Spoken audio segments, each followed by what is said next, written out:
ମୁଁ କାହା ହୃଦୟ ଭାଙ୍ଗିନି। ହଁ ଏଇଟା ସତ, ମୁଁ ତାକୁ ଛାଡ଼ିନି। କିଛି ମାସ ସବୁ କିଛି ଠିକ୍ ଚାଲୁଥିଲା।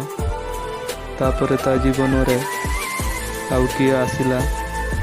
ତାପରେ ସବୁ କିଛି ସରିଗଲା। ହଁ ଏଇଟା ସତ, କେହି ଯଦି ନୂଆ ଲୋକ ଆସେ ନା, ସବୁବେଳେ ନିଜ ଲୋକଙ୍କୁ ଭୁଲି ଯାଆନ୍ତି।